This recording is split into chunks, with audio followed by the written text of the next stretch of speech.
नमस्कार, मी राहुल कुलकर्णी. गोष्ट आपल्या घरातल्या विजेच्या मीटरशी संबंधित आहे.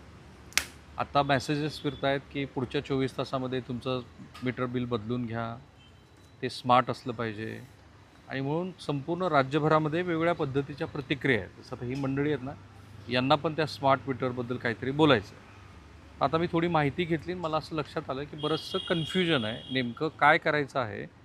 आणि हा जो गोंधळ एक मुख्यमंत्र्यांच्या एका विधानामुळं आणखी व्यापक झाला आहे, तो साधारणपणे महाराष्ट्रामध्ये 4 कोटीच्या आसपास मीटर बदलायचे, 3 कोटी वाढेलच असं म्हणत आहे. आणि त्यासाठी 4 कंपन्यांना कंत्राट दिलेलं आहे. त्या 4 कंपन्यांनी 4ही डिव्हिजनमध्ये काम सुरू केलं आहे आणि सुमारे 1.25 कोटी मीटर्स बदलली गेलेली आहेत. पूर्वीची मीटर्स स्मार्ट मीटर्स झालेली आहेत. पुण्यामध्ये पण साधारणतः अशाच पद्धतीनं काम सुरू आहे. आणि सरकारचं असं म्हणणं आहे की ह्या सगळ्या प्रक्रियेदरम्यान स्मार्ट मीटरमुळं फायदा काय होईल, तर स्मार्ट मीटर बसविल्यानंतर संबंधित ग्राहकाला मोबाईल ॲपद्वारे दर तासाला त्याचा वीज वापर मोबाईल फोनवरती समजेल. त्यामुळं बिलाबाबत पारदर्शकता वाढेल. स्मार्ट मीटरमुळं मिळणाऱ्या माहितीच्या आधारे ग्राहकाला त्याचा वीज वापर व वीज बिलावर नियंत्रण ठेवणं शक्य होईल. स्मार्ट मीटर ॲपद्वारे ग्राहकाला त्या घरात अथवा कार्यालयात अर्थिंगची समस्या किंवा वीज गळती होत असल्याचं समजेल. या माहितीचाही ग्राहकाला उपयोग होईल. ग्राहकाने कोणत्या वेळेला किती वीज वापरली हे स्मार्ट मीटरमुळं समजेल. त्या आधारे घरगुती वीज ग्राहकाला सकाळी 9 ते संध्याकाळी 5 या वेळेत वापरलेल्या विजेसाठी प्रति युनिट 85 पैसे सवलत मिळेल. याशिवाय मोबाईल ॲपद्वारे बिल भरल्यास डिजिटल पेमेंटची सवलत आणि गो ग्रीनची दरमहा 10 रुपये सवलत मिळेल. त्यासाठी त्यांनी या विशिष्ट काळामध्ये जे दिवसा वापरायचं आहे त्याला नाव पण दिले त्यांनी TOD. तर TODचा अर्थ असतो की तुम्ही टाईम ऑफ डे, त्या दिवस काळामध्ये तुम्ही किती वापरलं. आता काही ग्राहकांना असं वाटतं, तर हे पण पुणेकर गृहस्थ जे आहेत त्यांना असं वाटतं की पुण्यामध्ये ज्यांनी स्मार्ट मीटर पेरिफेरीमध्ये, पुणे शहरात तर नाही सुरू झालेलं, ज्यांनी पेरिफेरीमध्ये मीटर वापरली त्यांचं वीज बिल वाढले. तर मी जरा MSEBीला विचारलं तर त्यांनी सांगितलं की पुण्यामध्ये साधारणपणे 5,40,00,000 युनिट्स महिन्याला त्याची गरज होती, पण मार्चमध्येच उन्हाळ्याची तीव्रता वाढली आणि त्यामुळे 6,40,00,000 जवळपास 1,00,000 कोटी युनिटची डिमांड वाढली. आणि आत्तापर्यंत ती डिमांड जवळपास सारखीच आहे, कारण सध्या आपल्याला दिसतं आहे की विजेचा वापर वाढलेला आहे, पाऊस नाही आहे. पण हे सगळं सुरू असताना या मंडळीचं, आता ही पतित पावन संघटनेची मंडळी आहे, तुम्ही आम आदमी पक्षाकडे, तर हे या मंडळींनी काही आक्षेप नोंदवले. त्यांचं असं म्हणणं आहे की हे सगळं होत असताना पारदर्शकपणा का नाही आहे. आता आधी जरा त्यांना द्या, तुमचं काय मुख्यमंत्र्यांचं नेमकं स्टेटमेंट काय, तुमचं नाव सांगा बरं. मी स्वप्नील नाईक, कार्याध्यक्ष पतित पावन संघटना महाराष्ट्र राज्य. आता हा जो मुद्दा आहे याला सगळ्यात अगोदरचा आक्षेप आहे की MSEBीची लोक जी सांगतायत हा टेक्निकल इश्यू झाला. तुमच्या मोबाईलवर तुम्हाला कळणार, हा सगळा कळणार. याच्यासाठी महाराष्ट्र शासनाचे 27,000 कोटी रुपयाचं टेंडर निघलं. मग एवढं टेंडर कशासाठी? तुम्हाला ॲप डेव्हलप करायला पाहिजे, तुम्ही ॲप नवीन काढा. त्याच्यासाठी तुम्ही नागरिकांना स्मार्ट मीटर बसवायचे म्हणून तुम्ही नागरिकांचे 27,000 कोटी रुपये याला वाया घालवणार का? अजून एक मुद्दा याच्यात असा, मग याच्या अगोदरची जी कार्यप्रणाली होती त्याच्यावर प्रश्नचिन्ह निर्माण होतं, ती योग्य नव्हती का? आज जे लोक तुम्ही भरली होती ते मीटरच्या रिडिंगचा फोटो काढायची. ठीक आहे, मीटर रिडिंगला प्रॉब्लेम होता की कोण बघून आल्यावर लिहायचा, 353चे 373 व्हायचे किंवा त्या 373चे 873 व्हायचे, 3 आणि 8चा फरक व्हायचा. हा सगळा मुद्दा लेखी असेपर्यंत. त्याच्यानंतर तुम्ही कंत्राटीवर लोकं ठेवली, त्या लोकांना तुम्ही मोबाईलमध्ये फोटो काढायला लावले. त्या फोटोंवर तुम्ही आज जर बघितलं की बिलाच्या पाठीमागं फोटो येतात. मग हे मुद्दे असताना हे स्मार्ट कशासाठी? ओके, म्हणजे हा स्मार्टच्या नावाखाली हा एक प्रकारचा गैरकारभार, एक प्रकारचा भ्रष्टाचार असं म्हणता येईल. ठीक आहे. 2019-20च्या काळातलं ज्या काही लोकांनी हे प्रस्ताव मांडला तो कशासाठी? आणि त्याच्यानंतर मुख्यमंत्र्यांनी हाऊसमध्ये सांगितलं सर्वसामान्यांना स्मार्ट याच्यासाठी बंधन नसावे. आज जर टेक्निकल आपण बघायला गेलो तर आपण पुढं येऊच, आपण त्याच्यावर बोलणार. पण आत्ता मुद्दा जो आहे त्याला आपला हा विरोध 100% की नागरिकांच्याच पैशातून तुम्ही नागरिकांनाच सेवा पुरवणार आणि त्याचा भ्रष्टाचार करा. ओके, त्याच्यात मूळ मुद्दा असा आहे की MSEBीचं असं म्हणणं आहे किंवा देश पातळीवरती जे मीटर्स बदलली जातात त्यासाठी ग्राहकाला 1ही रुपयाचा चार्ज आम्ही लावणार नाही, लावत नाही. दुसरा नाही, तुमचं तुम्ही सांगा.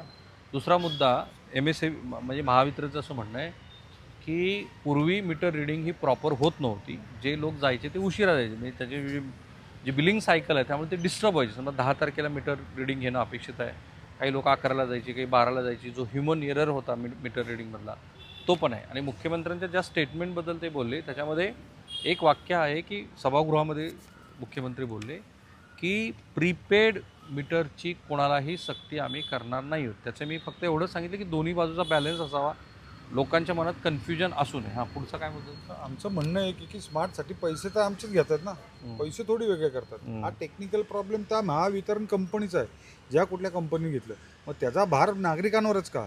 मग हेच पैसे कुठेतरी वेगळ्या नाही, पण ठिकाणी ते लावतात म्हणतायत ना की आम्ही एकही रुपया तुम्हाला चार्ज करत नाही अहो, आहोत. पण हे सगळं करताना 27,000 कोटी तर महाराष्ट्र शासनाचे घेतलेच ना. तुमचं म्हणणं टॅक्सपेअरचेच हां. पैसे गेले. मग आमचेच पैसे घेऊन आम्हाला सांगितलं आणि परत म्हणतात की आम्हालाच पैसे नाही. मग याच्यामध्ये पारदर्शकतेचा जो प्रश्नचिन्ह निर्माण होतं ते तिथेच येतं ना. ठीक आहे. म्हणजे आमचेच पैसे घेऊन आम्हालाच सेवा देणार आणि परत सांगणार की तुमच्याकडून पैसे घेणार नाही. ओके, हा हेच प्रश्न पैसे कुठंतरी वेगळ्या ठिकाणी कामाला लावले असते. आता आपण जर बघताल तर या ठिकाणी कुठं बघा की ओपन वायरी दिसतात, बघा, वरतीच इथं ओपन वायरी.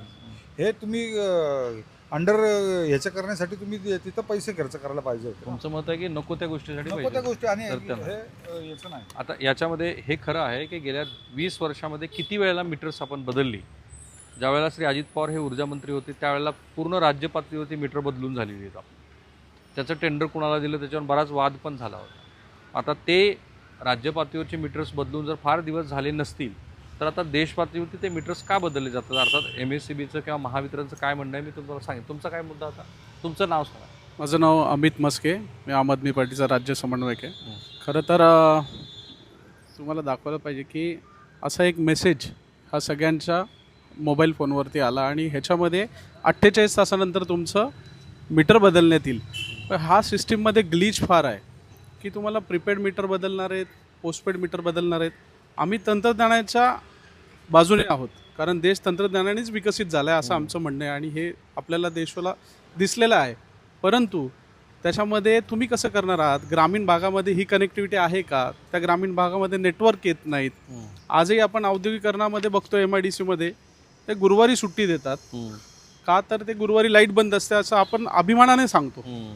आपल्याकडे ट्रान्सफॉर्मरची कमी आहे, आपल्याकडे वीज नियमित खंडित होते सारखी. पुण्यासारख्या शहरामध्ये, नागपूरसारख्या शहरामध्ये आणि मुंबईमध्ये सुद्धा आपल्याला लोड शेडिंग पाहावी लागते.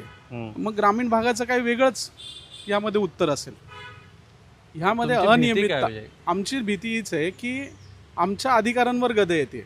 आम्हाला हे पाहिजे का नाही पाहिजे हे सुद्धा विचारलं जात नाही. त्याच्यावरती मेसेजमध्ये कोणता ऑप्शनही नाही की आम्हाला नको आहे, हे आम्हाला पूर्वी जे मीटर होतं तेच द्या म्हणून, असंही नाही आहे. मग MSEDCL स्वतःच का बदली करत नाही आहे? हा घाट मॉन्टे कार्लो आणि अदानींसारख्या कंपनींना देऊन कुठेतरी परत आमचीच भांडवलशाहीच्या आसपास कुठेतरी आम्हाला घेऊन जात आहे, असं सामान्य माणसाला या ठिकाणी वाटतंय. हा तुमचा मुद्दा आहे. आमचा मुद्दा ठीक आहे. आहे. आणि हां, ह्यामध्ये काय आहे, एक अजून आहे की ह्याच्यामध्ये दाट शक्यता आहे की ह्यांचा वीज वापर किती आहे. तुम्ही जर मगाशी म्हटले की किती वेळामध्ये त्याचा वीज वापर किती होतोय, परंतु जर 4-4, 5-5 दिवस आम्ही गावाला गेलो आणि वीज वापर नाही झाला, त्यावेळी हा डाटा चोरी होऊन घरात चोरी होण्याची सुद्धा शक्यता नाकारता येत नाही. हे पुढची भविष्यात तुम्हाला भीती ते वाटते. धोकादायक आहे. पण ते कुठून लीक होणार ह्याच्याबद्दल तुम्हाला नाही, खूप सारं आपला आधार डेटा पण लीक आहे सर. ओके, आपल्याला जे कॉल येतात सगळे डेटा लीक होतात, हा सर्रास आहे. ठीक आहे. हा एक सायबर चोरीचा मुद्दा. तुमचा आणखी काय शेवटचा मुद्दा? आपल्याकडे 2च मिनिटाचा वेळ आहे. हाच मुद्दा होता की येणारी सायबर चोरी जी आहे ती, आणि आता जर समजा आपण प्रीपेड करणार आणि स्मार्ट मीटर करणार, म्हणजे याचा अर्थ अगोदरची जी लोक कामाला होती ती त्यांची बेरोजगारी वाढणार, मग त्यांच्या रोजगाराचा काय? मग हा सगळा प्रश्न येतो तो परत सगळ्या त्याच गोष्टींवर. म्हणून आमचा स्मार्ट याला विरोध आहे आणि तो विरोध कायम राहणार. ठीक आहे. या मुद्द्यावरती मी थांबतो. हा मुद्दा यासाठी मला महत्त्वाचा वाटला कारण हा घरोघरीचा प्रश्न आहे, तो इंडस्ट्रीयल आस्थापनेशी निगडीत असलेला प्रश्न आहे. आणि त्यामुळे याच्यावरती एक तर मला दिसलं सरकारची बाजू काय तेही मी तुम्हाला सांगितलं. ते स्वतः म्हणाले की तंत्रज्ञानाच्या बाजूनं असलं पाहिजे, कारण जे आता वेगळ्या पद्धतीचे मोबाईल टूल्स वापरतात, तुम्ही आणि मी पण खूप पूर्वी काहीतरी रांगेत उभं राहून टेलिफोनचं बिल आणि मोबाईलचं बिल भरलं असेल, विजेचं बिल भरलं असेल, आता ते आपण भरत नाही, ही वस्तुस्थिती आहे. पण मग ट्रान्सपरन्सी का नाही असं त्यांचं मत आहे. आणि मला हे जाणवलं की जनजागृतीचा अभाव आहे. या सगळ्या प्रश्नासाठी तुम्ही एखादे मेळावे घ्या ना, प्रत्येक रिजनमध्ये घ्या, ग्राहकांना बोलवा, सोशल मीडिया प्लॅटफॉर्मवरती वापरा. जितकी तुम्ही जनजागृती कराल तितका ह्या संदर्भातला संभ्रम दूर होईल. तुर्तास तरी मला असं दिसतं आहे की तंत्रज्ञानाच्या बरोबर जाणं आणि त्यायोगे संभावित वीज चोरी रोखणं हा त्यातला उत्तम पर्याय असू शकतो. थँक्यू, धन्यवाद.